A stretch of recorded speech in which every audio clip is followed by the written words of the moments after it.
shout out everyone! Welcome to my channel, Sarah Vlog. So, guys, today's video, gusto ko lang sa inyo ipapakita ang aking lulutuin. Gusto ko lang kayo pa iinggitin sa aking lulutuin. So, this is dried fish or tinatawag na nila na danggit. Ayan, danggit. Alam niyo na kung saang probinsya ang marami nito. Tsaka, isang, marinated dried fish. Marinated siya, guys. So, first time kong matitikman itong marinated na, na dried fish. Sabi masarap daw ito.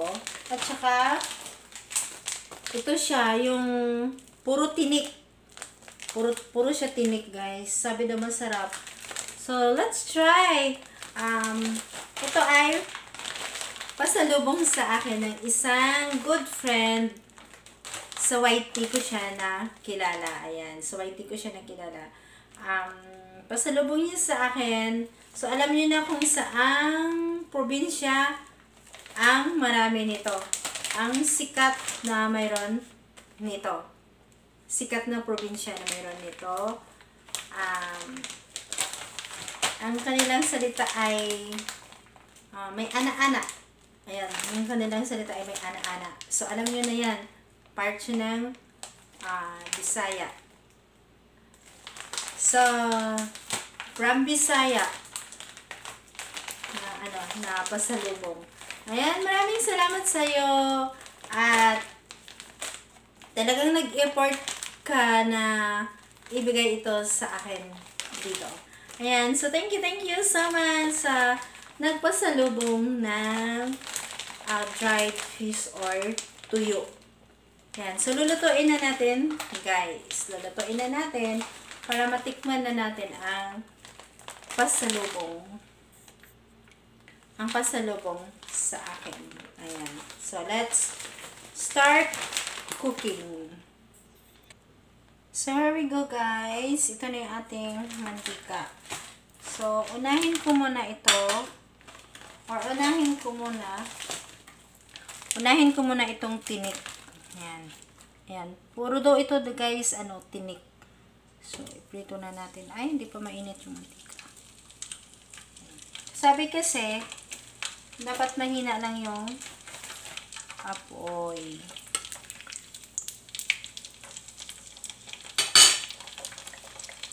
So, dalawa lang muna.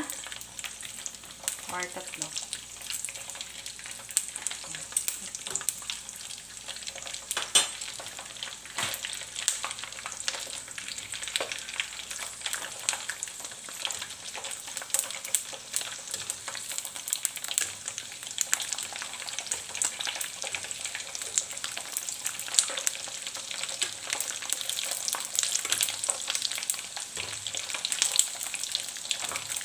Sabi na siya siguro.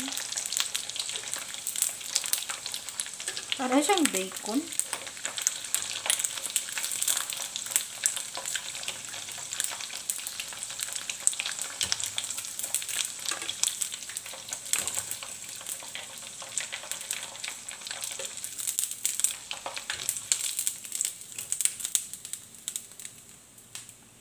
Tapos, next natin yung danggit. Ayan, danggit.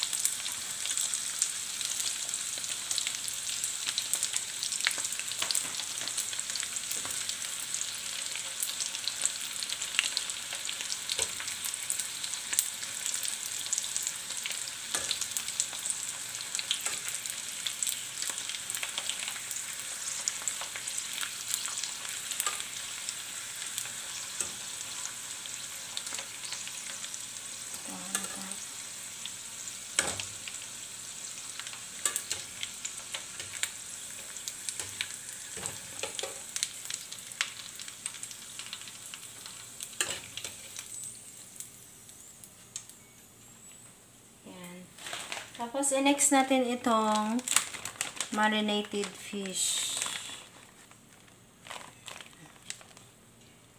Parang dinugtong-dugtong. So, tikman natin lahat, guys.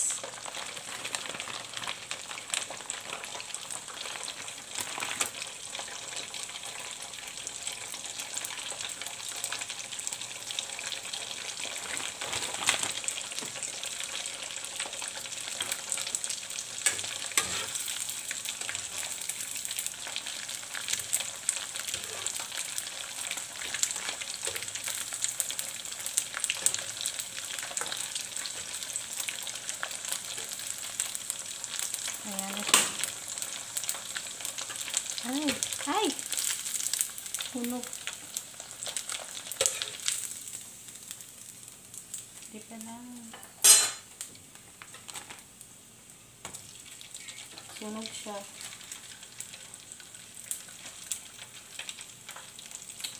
Nasunog. Nasunog. Saglit lang pala.